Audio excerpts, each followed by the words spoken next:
Hi friends, எல்லோரும் எப்படி இருக்கீங்க? இன்றைக்கி எங்கள் வீட்டில் லஞ்சுக்கு நான் மசாலா பாஜ்ரா ரொட்டி தான் பண்ணியிருக்கேன். அது எப்படி பண்ணுறது பார்க்கலாம் வாங்க. 1 கப்பு மாவு தான் யூஸ் பண்ண போகிறேன். அதால் 1 கப்பு தண்ணி எடுத்திருக்கேன் நான். தண்ணி பாயில் ஆகிறதுக்கு முன்னாடி நான் மசாலா ரெடி பண்ணுறேன். அஜ்வைன் அரை ஸ்பூன் போட்டிருக்கேன். ஒரு முழு கார்லிக் போட்டிருக்கேன். அதுக்கப்புறம் ஜீரா அரை ஸ்பூன் போட்டு லைட்டாக இடிச்சிக்கிட்டேன். இதில் ஒரு பச்சை மிளகா ஆட் பண்ணலாங்க. நான் ஆட் பண்ணல, ஏன்னா ரொம்ப ஸ்பைசி ஆகிடுச்சுன்னா பசங்க சாப்பிட மாட்டாங்கன்னு.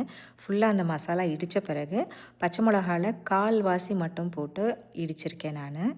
உங்களுக்கு வேணும்னா நீங்கள் முழு பச்சை மிளகா போட்டு இடிச்சிக்கலாம். மசாலா ரெடி பண்ணிட்டேன்.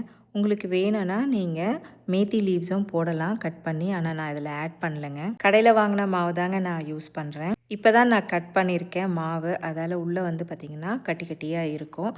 அது வந்து நம்ம உடச்சி விட்டோம்னா சரியாயிடும். அதால் நான் ஒரு பிளேட்டில் கொட்டி அதெல்லாம் நல்லா உடச்சி விட்டுட்டேன். தண்ணி கொதிக்கிற தண்ணியில் அரைச்சி வச்சுருந்த மசாலாவும் ஆட் பண்ணிட்டு இப்போ பச்சை மிளகாவும் நான் கட் பண்ணி அதில் ஆட் பண்ணிட்டேங்க.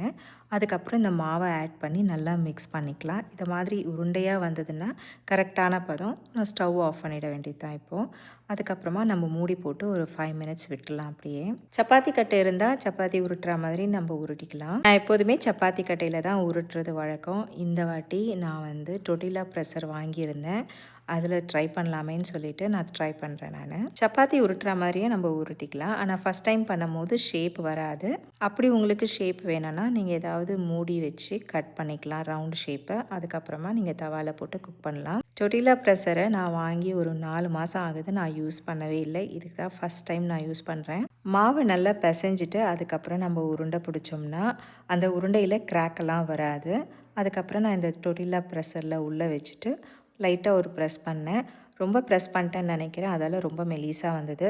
நம்மளுக்கு திக்காக வேணும்னா ரொம்ப நம்ம ப்ரெஸ் பண்ணணும்னு அவசியம் இல்லை. இந்த ப்ரெஷரில் 2 சைடுமே நான் வந்து பட்டர் ஷீட் வச்சுருக்கேங்க. சப்பாத்தியை எப்படி நம்ம திருப்பி போடுவோமோ அதே மாதிரி திருப்பி போட்டுட்டு நம்ம பார்த்துக்கிட்டே இருக்கணும். நல்லா எல்லா சைடுமும் வந்து பார்த்திங்கன்னா நல்லா குக் ஆகிடுச்சு. சப்பாத்திலையும் உப்பி வரா மாதிரி இந்த மாவுலேயும் உப்பி நல்லா வராங்க ரொட்டி.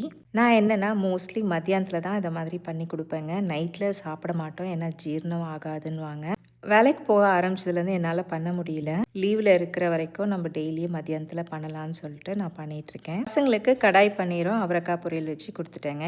எனக்கு வந்து அவரைக்காய் பொரியல் வெங்காயம் வதக்கியிருக்கேன். அதில் லைட்டாக உப்பு சில்லி பவுடர் மட்டும் போட்டு வதக்கி எடுத்திருக்கேன். ரொம்ப நல்லாயிருக்கும். நீங்கள் வேணும்னா